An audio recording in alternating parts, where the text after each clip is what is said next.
अस्सलाम वालेकुम, मैं हूं डॉक्टर सारा। बहुत दिनों के बाद मैं वीडियो बना रही हूं। कुछ पर्सनल कमिटमेंट्स की वजह से मैं वीडियो नहीं बना सकी। आज का जो टॉपिक मैंने सेलेक्ट किया है वो आपने बहुत सुना होगा कि कोलाजन इंडक्शन थेरेपी का नाम लिया जाता है कि जो हमारे चेहरे पर रिंकल्स पड़ते हैं एज के साथ, एक्सटर्नल और इंटरनल फैक्टर्स की वजह से, जिन्हें झुर्रियाँ कहा जाता है, वो स्किन की तहों में जो झुर्रियाँ पड़ती हैं उम्र के साथ साथ, उसमें उसका क्या इलाज होता है और किस तरह से उसकी ट्रीटमेंट बग़ैर किसी इन्वेसिव ट्रीटमेंट के हम उसका किस तरह से इलाज कर सकते हैं। बहुत सारी एंटी एजिंग क्रीम्स भी आती हैं जो कि रिंकल्स को ट्रीट करती हैं, और टॉपिकल ट्रीटमेंट्स में रेटिनॉल का बहुत ज़िक्र सुना होगा आपने, जो कि बहुत असर रखती हैं। लेकिन उसके साथ साथ एस्थेटिक्स में हम पेशेंट्स के लिए क्या करते हैं कि हम collagen induction through needles, micro needling करते हैं। आज मैं इस टॉपिक पे बात करूँगी कि माइक्रो नीडलिंग क्या होती है और इससे किस तरह से कोलाजन बनती है। Basically collagen induction micro needling से इस तरह से कराई जा सकती है कि हमारी जो स्किन की दो लेयर्स होती हैं, एक एपिडर्मिस और एक डर्मिस। जो रिंकलिंग डर्मिस के लेवल पर हो जाती है, यानी स्किन की डीपर लेयर्स से जो रिंकल्स बनते हैं उनके असरात चेहरे पर ज़्यादा नुमायाँ नज़र आते हैं। और इसका हल ये होता है कि हम पेशेंट्स को मुख्तलिफ़ सेशंस में माइक्रो नीडलिंग एडवाइस करते हैं, जो कि एटलीस्ट 1 मंथ अपार्ट होती है, यानी 1 मंथ के गैप से हम कुछ सेशंस रखते हैं। माइक्रो नीडलिंग ऐसी होती है कि छोटी छोटी सी नीडल से हम स्किन को ट्रॉमाटाइज़ करते हैं। ट्रॉमाटाइज़ करने के बाद उसका मतलब ये होता है कि स्किन पर हम छोटे छोटे से प्रिक्स करते हैं।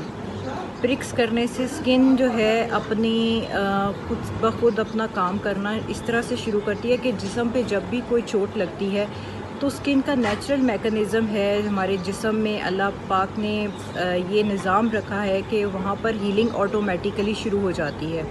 यानी कि वहाँ पर ब्लड सेल्स, वहाँ पर फाइब्रोब्लास्ट, वहाँ पर एंडोथेलियल सेल्स और इस तरह के बहुत सारे सेल जो कि हीलिंग प्रमोट करते हैं, वो अपना काम शुरू कर देते हैं। और स्किन वहाँ पर जहाँ पे इंजर होती है उसकी हीलिंग शुरू हो जाती है।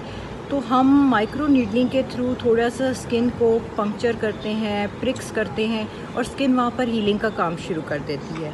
माइक्रो नीडलिंग इसी प्रोसीजर को कहते हैं। इसको हम पीआरपी, प्लेटलेट रिच प्लाज्मा या मीज़ो सीरम्स, दूसरी मेडिसिन जो कि हर स्किन टाइप की डिफरेंट रिक्वायरमेंट होती है, किसी को हम हाइलुरोनिक एसिड के मीज़ो सीरम के साथ करते हैं, किसी को पीआरपी के साथ मिलाकर हम माइक्रो नीडलिंग करते हैं कि ना सिर्फ हम स्किन को एक हीलिंग फेज़ में ले जाएं, बल्कि उसके साथ साथ हम कुछ मेडिसिन्स भी स्किन में, यानी कि मीज़ो सीरम्स जो हैं वो स्किन में इंट्रोड्यूस कर दें, जो कि वक्त के साथ बहुत अच्छे और बेनिफिशियल रिज़ल्ट्स आता है। स्किन पर ग्लो आना शुरू हो जाता है, अनइवन टोन जो है वो बेहतर होना शुरू हो जाती है। और सबसे बड़ी बात जो माइक्रो नीडलिंग का राज है कि कोलाजन, यानी कि जो रिंकलिंग होती है स्किन पर, उधर कोलाजन बनना शुरू हो जाती है, इलास्टिन बनना शुरू हो जाती है और स्किन जो है वो एकदम से प्लम्पी, यानी कि भरी भरी और फिर से रिंकल फ्री होना शुरू हो जाती है, क्योंकि वहाँ पे कोलाजन इंडक्शन शुरू हो जाती है।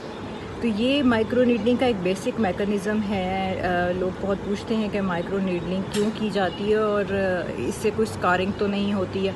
इससे बिल्कुल स्कारिंग नहीं होती, क्योंकि बहुत छोटी नीडल्स होती हैं, बहुत कम कैलिबर की होती हैं। ये बहुत माइक्रो नीडल, इसीलिए इसको माइक्रो नीडल कहा जाता है, क्योंकि बहुत छोटी छोटी नीडल्स होती हैं और ये बग़ैर किसी स्कार छोड़े हुए चेहरे पर या स्किन के जिस्म के जिस भी हिस्से पे किया जाए, बग़ैर किसी स्कार के ये वहाँ पे हीलिंग प्रमोट करती है।